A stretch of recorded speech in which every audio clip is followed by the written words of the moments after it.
أعوذ بالله من الشيطان الرجيم. بسم الله الرحمن الرحيم. اللهم صل على محمد وعلى آل محمد كما صليت على إبراهيم وعلى آل إبراهيم إنك حميد مجيد. اللهم بارك على محمد وعلى آل محمد كما باركت على إبراهيم وعلى آل إبراهيم إنك حميد مجيد. بسم الله الرحمن الرحيم. وعن كثير بن قيس قال كنت جالسا مع أبي الدرداء في مسجد دمشق فجاءه رجل فقال يا أبا الدرداء إني جئتك من مدينة الرسول صلى الله عليه وسلم لحديث بلغني أنك تحدثه عن رسول الله صلى الله عليه وسلم.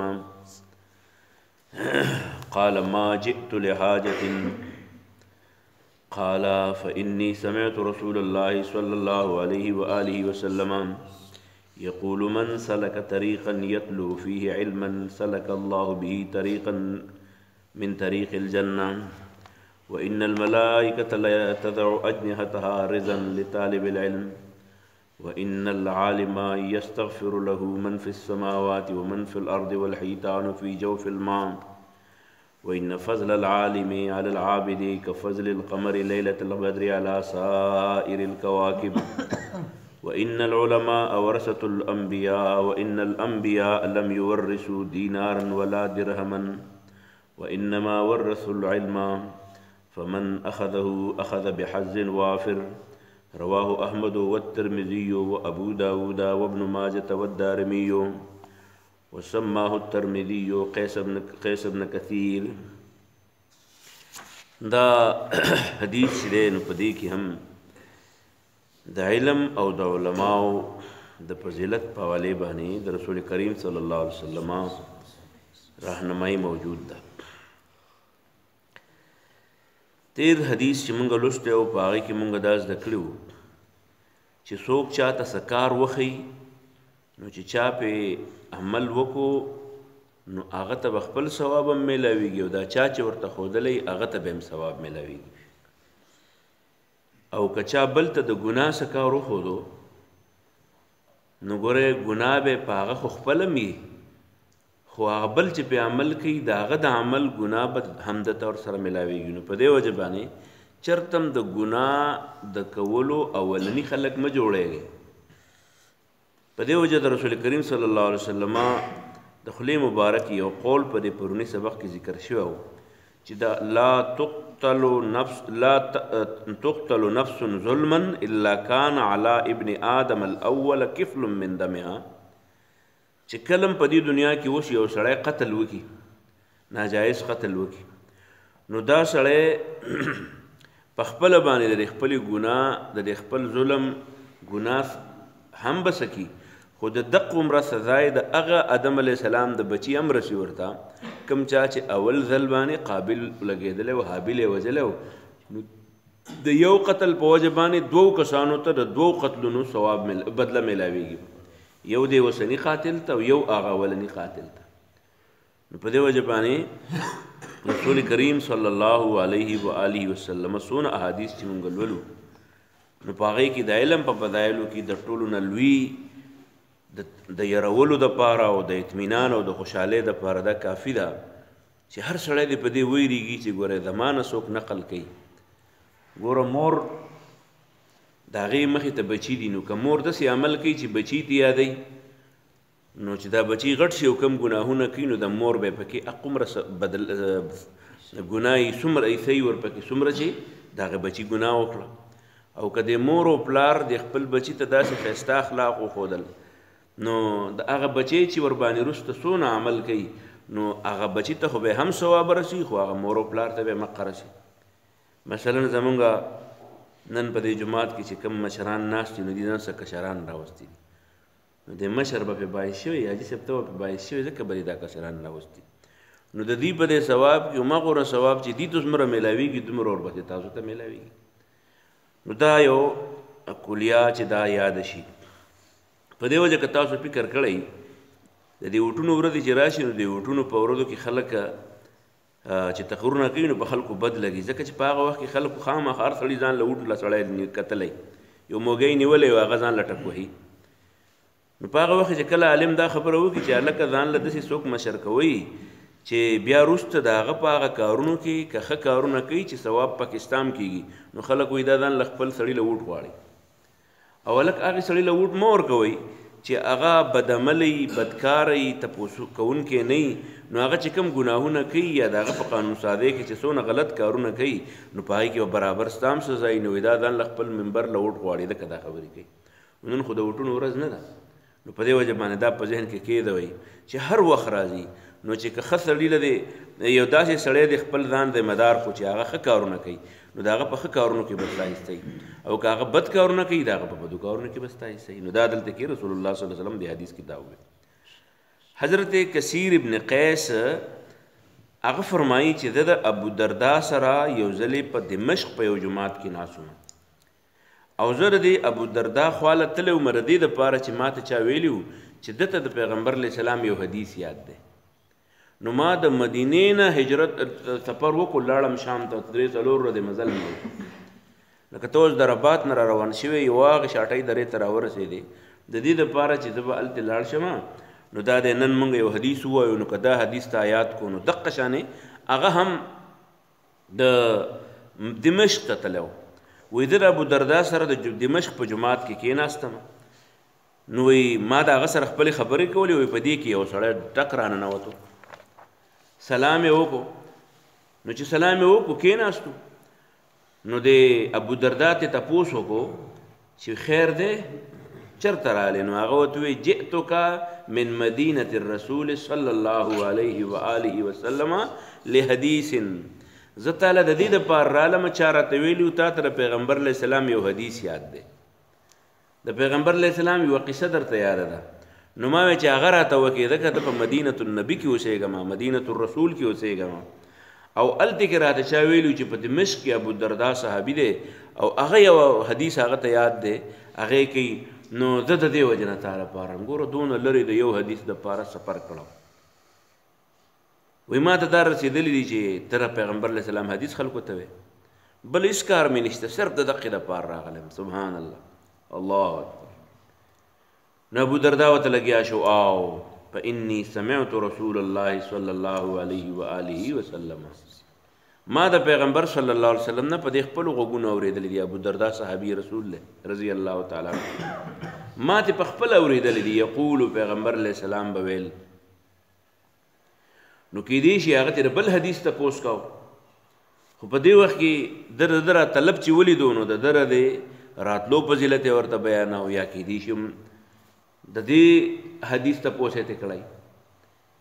نو هغه ورته لګیا شوې او ما د پیغمبر علیه السلام نه اورېدلی دي چې کوم سړی د قرآن او د حدیث د زده کولو دپاره څه طریقه اختیار کړي، څه طریقه اختیار کړي. طریقې ضروري نه دي چې یوه دي، کله د درس او د تدریس طریقې، کله سړی په موبایل باندې اوري، کله سړی په ریډیو باندې اوري، کله سړی ځان له په ټیپ کې به پخوا خلکو ځان له ریکارډ کړو بیا بیا اورېدل،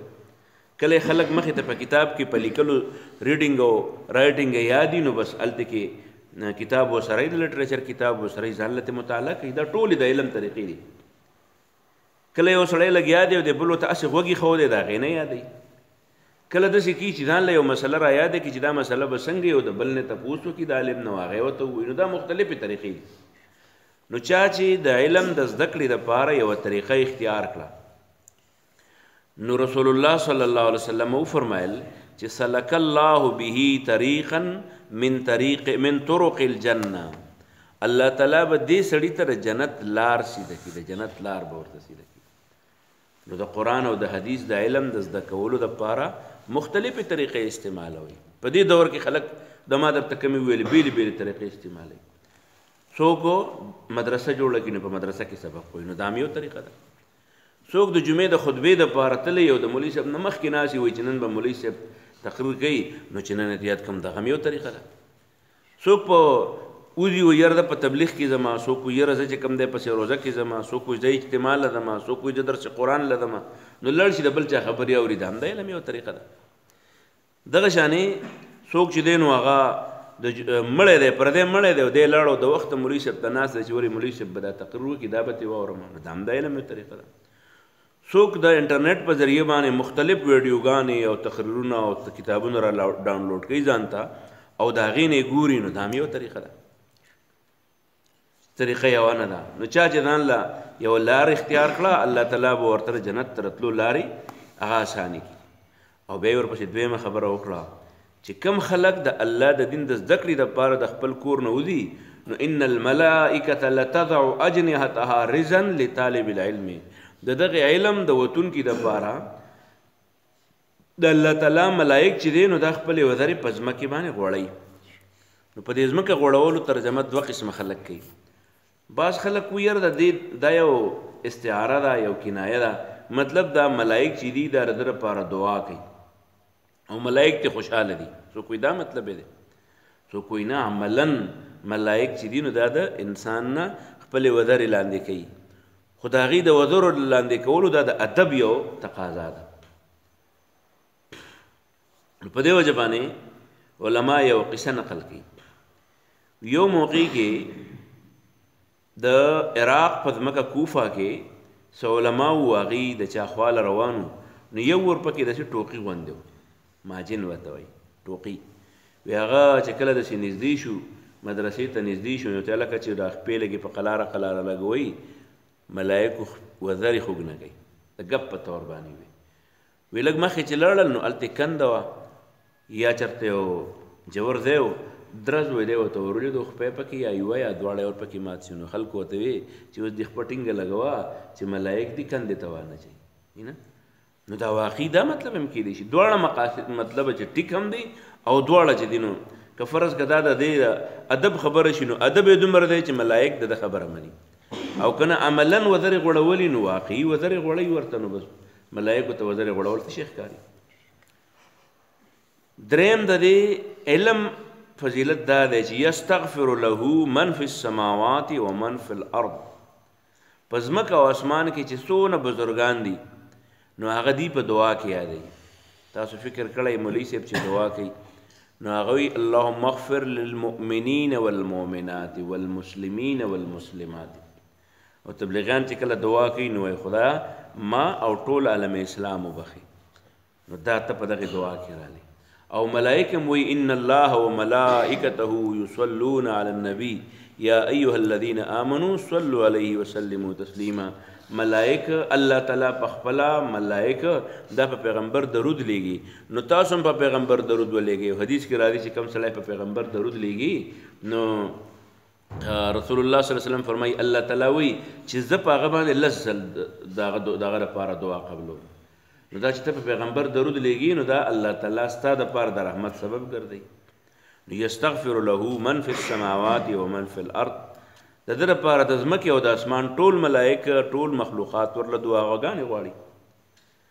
او په ځمکه اسمان کې خو ښکاره دا دی چې موږ ته وایي ګنې کیدی شي ملایک یا داسې نیکان خلک د ځمکې دا مرادي دی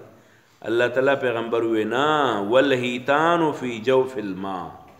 میان چې دي دا د اوبو په دې منځ کې هلته دعا غواړي د داسې خلکو دپاره او وان فضل العالم بیا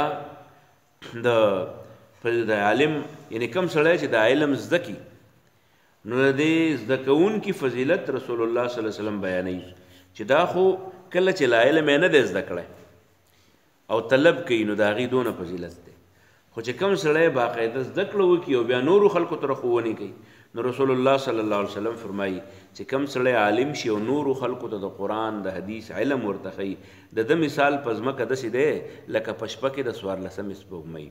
څوارلسمې سپوږمۍ یوازې ځان له رڼا نه کوي بلکې ټول عالم ته رڼا ورکوي نو عالم هم دغه شانې د قرآن عالم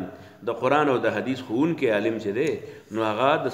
څوارلسمې د سپوږمۍ په شانې د نورو ستورو نه ممتاز دی نورو خلکو پیدا ورکوي وګورئ د عالم نه مراد یوازې معلومات جمع کول نه دي د عالم نه مراد دا چې عالم شي او نورو خلکو ته د علم دا رڼا خورئ نو الله او بیا پیغمبر علیہ السلام فرمایل چې وان العلماء ورثه الانبیاء، عالمان دا د پیغمبرانو وارثان دي. وارث هغه چاته وي چې پلار یې مړ شي نو دا بچي د هغه په ځای ولاړ. نو دا انبیا دی د خیر علمبرداران دي، د نیکۍ حکم کوي، د ګناه نه خلق منع کوي. نو دا علما چې دي هم دقه کار کوي. ستاسو ذهن کې دا رانشي چې ګنې د انبیاو چې کم پټي دي هغه ګنې د عالمانو رسي، یا د انبیاو چې کم کلی دي نو د مولیانو شو. نه، انما ان الانبیاء لم یورثوا درهما ولا دینارا ولا درهما. د پیغمبرانو نه روپۍ پاتې شوي چې مولیان په خپل مال کې تقسیم کړي، او نه چې کم دی نو د ریالونو او درهمې ته پاتې شوي چې په خپل مال کې تقسیم کړي. انما ورثوا العلم، پیغمبرانو علم تقسیم کړی دی، د قرآن د الله معرفت تقسیم کړی دی. نو فمن هغه سړی اخذه چا چې د علم زده کړ، اخذ بحظ وافر، ډېره زیاته ګټه یې وکړه، ډېره زیاته ګټه یې وکړه. مخکې حدیث مونږه 2-3 ورځې مخکې ویلی چې من یرید الله به خیرا یفقهه فی الدین، الله چې چاله د خیر اراده وکړي نو هغه له په دین باندې پوهه ورکوي. ابو امامه باهلی یو بل صاحب دی، هغه وی رسول الله صلی الله علیه و آله وسلم ته چا تذکره وکړه، قصه ورته وکړه چې یاره جي دم په کلي کې یو 2 سړي دي ډېر زیات ښه خلک دي. ویل څنګه ښه خلک دي؟ نو هغه ورته وی احدهما عابد، دا یو سړی ټوله شپه ځان له تلاوت کوي او عبادت کوي او ډېر ښه سړی دی، ډېر ښه سړی دی. او والآخر عالم، بل سړی دی هغه عالم دی هم ډېر ښه سړی دی، خو هغه بس نور داسې په ذکر فکر موږ ونه لیدو. خو چې کله د جمعې ورځې ښه بهترین تقریر کوي، چې کله خلکو ته څه مسله راشي جو هغه نه تپوس وکړي او ورته ښه بهترینه راهنمایي کوي. یاره په خبرو کې ډېر اثر دی، په جنازه کې ولاړي، په جمعې کې ولاړي، تقریر کوي، درسونه کوي. نو بس دغه کار کوي، نور داسې مونځ او داسې لږ داسې نه راشي کنې موږ ووایو چې دا په مونځ کې د نور نه مخکې دی، تلاوت کې د نور نه مخکې دی. نو رسول الله صلی الله علیه وسلم ورته وفرمایل چې دواړه ښه خلک دی، خو دا یو د دې بل نه ګورئ ښه دی. دا کم چې علم خورئ دا د دې عابد نه ځکه ښه دی چې عابد خو ځان له لګیا دی ځان خلاصوي، او عالم لګیا دی امت خلاصوي. نو د عالم د سرګرمۍ په وجه باندې نورو خلکو ته پیدا ده. نو فضل العالم علی العابد کفضلی علی ادناکم، د عالم سړي فضیلت د عابد سړي په مقابله کې داسې دی لکه ستاسو زما په منځ کې چې څونه فرق دی، د پیغمبر او دغه د امتي په منځ کې چې څومره فرق دی. او بیا یې رسول الله صلی الله علیه وسلم چې ګوره کوم سړی چې عالم شي نو د هغې دپاره یو بل نقصان هم شته. عالم سړي ذمواریان ډېرې شي، نو د عالم سړي کې بیا چې ذمواریان ډېرې شي د هغه ذمواریان نه پوره کوي، چې نه پوره کوي نو د ګناهګاریږي. نو دا ملایک هم د ده لپاره دعا غواړي چې الله ته دې عالم له استقامت ورکړي، ته پوه کړي، ته وله چې کوم دی نو د زده کړې او د ښوونې هغه صلاحیت وله ډېر کړي، ځکه چې دا خو بیا تباه کېږي. نو هغه د معلم الناس الخیر د هغې دپاره دعاګانې بیا ملایک غواړي. خو ګوره دا ما مخکې تاسو ته وویې چې د دې نه مراد یوازې معلومات جمع کول نه دي، بلکې د دې نه مراد هغه عالم چې هغه خپلې ذمواریانې پوره کوي نو هغه ته مراد دي. البته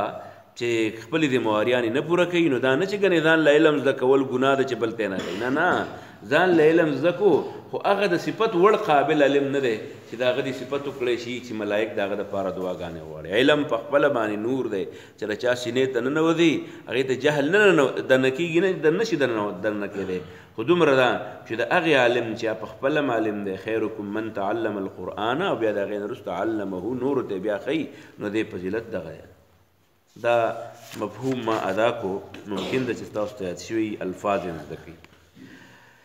عن کثیر ابن قیس، د حضرت کثیر ابن قیس نه روایت دی، قال دی وی كنت ذو مجالس الناس مع ابي الدرداء، د ابو درداء رضی الله عنه سره په مسجد دمشق. ګوره د مدینې سړی په دمشق کې ناست دی، جهادونو له بتلل په شان نو چیز ته په یو دی باندې پرېوتل، نو بیا یې په ځان باندې سټیلو میخونه ټک وهل. كنت جالسا ومز الناس مع ابي الدرداء، د ابو درداء خواته في مسجد دمشق، د دمشق په یو جماعت کې. فجاءه رجل، راغی ورته یو سړی، فقال وتوی یا ابا الدرداء، اے ابو دردا انی دچ یم جئتک استا خواله راغلی من مدینه الرسول د مدینې نه د پیغمبر علیه السلام د مدینې نه لحدیث د هغې حدیث د ذکر دپاره بلغني ما ته رسېدلی دی انک چې ته تحدثه هغه حدیث بیانوي عن رسول الله صلی الله علیه وسلم د رسول الله صلی الله علیه وسلم قال دی وی ما جئت لحاجت زما ګوره بل څه حاجت نشته بل څه کار مې نشته چې ته ماته وایې چې کښېنه دا ډوډۍ وخوره چې اوس که دغې ته مې ضرورت نشته فإني نو قال نو هغه ورته وویې اني سمعت ابو دردا ورته وویې اني د سمعت ما اورېدلي د رسول الله صلی الله علیه وسلم د رسول الله صلی الله علیه وسلم نه یقولو هغه فرمایل من کم سړی چې سلکه روان شي طریقا په یوه لار یطلب فیه علما چې طلب کوي په هغې کې علم سلک الله به روان بکي دلر الله تعالی طریقا په لاره من طرق الجنه د جنت په لارو وان الملائکة و ملائک لتدعوک دی اجنحتها خپل وزرې رزن د پاره د خوشحاله کولو لطالب العلم د طالب علم وان العالم او بشک عالم سړی یستغفر له بخنه غواړي د ده لپاره من ټوله هغه څوک په سماوات چې په اسمانونو کې دي او من ټوله هغه څوک په الارض په ځمکه کې دي والحیتان و میان فی جوف الماء د اوبو په منځ کې وان فضل العالم عالم او بشک فضیلت د عالم سړي علی العابد په عبادت گزار باندې كفضل القمر په شانتې د غوروالي د سپوږمۍ د لیلة القدر د قدر په شپې د بدر په شپې یعنې د څوارلسمې سپوږمۍ علی سایر الکواکب د نورو ستورو په مقابلې کې وان العلماء عالمان چې دي ورثة الانبیاء دا وارثان دي د پیغمبرانو وان الانبیاء او بشک پیغمبران چې دي لم یورثوا هغې په میراث کې نه دی پرېښی دینارا ولا درهما روپۍ او درهمې وانما ورثوا العلم هغې په میراث کې وړی دی علم په من کم سړي چې اخذه حاصل یې کو اخذا نو دا حاصل کو بحظ وافر لوی حصه رواه احمد والترمذي و ابو داود و ابن ماجه دې کتابونو کې دا حدیث نقل شوی دی وسماه الترمذي قیس ابن کثیر دلته موږ کثیر ابن قیس ویلی ترمذي دا الټا پلار او زوی بدل ویلی هغه وایي چې دا قیس ابن کثیر دی کثیر ابن قیس نه دی وعن ابي امامه الباهلي دا ابو امامه باهلي نه روایت دی رضی الله عنه قال دی وایي ذکر یاد تذکره وشو لرسول الله صلی الله علیه وسلم د رسول الله صلی الله علیه وسلم مخې ته رجلان د دوو سړو احدهما عابد یو عبادت ګزارو والآخر بل چې و نو عالم هغه عالم فقال رسول الله صلی الله علیه وسلم رسول الله صلی الله علیه وسلم ورته وویې فضل العالم د عالم سړي فضیلت علی العابد په عبادت گزار باندې کفضلی په شانتې د ما د فضیلت دی علی ادناکم په تاسو کې د کمزوري ثم قال رسول الله صلی الله علیه وسلم بیا رسول الله صلی الله علیه وسلم فرمایل ان الله بشک الله تعالی و ملائکته د الله ملائک و اهل السماوات والارض او د اسمان او ځمکې والا حتی النملة یا حتی النملة یا حتی النملة تر دې چې هغه میږیان پی جوهرها په خپل سوړه کې و حتی الهود او حتی چې میان لیصلون هغې دعاګانې کوي علی معلم الناس هغه ښودونکي خلکو ته الخیر د خیر رواه الترمذي دا حدیث نقل کړی دی ترمذي و رواه الدارمي عن مکحول دا حدیث د مکحول نه دارمي نقل کړی دی مرسلا ولم یذکر رجلان دوه سړي نه دي ویلي وقال ویلي فضل العالم فضل د عالم سړي علی العابد په عابد باندې که فضلي په شانتې د فضل د ما دی علی ادناکم په تاسو کې د کمزورو ثم تلا بیا یې ولوستو هذه الآیة چې انما یخشى الله بشک یریږي د الله نه من عباده د الله په بندیانو کې العلماء علماء وسرد الحديث الى اخره او نور حدیث هم د قشانه ویل الله دې عمل توفیق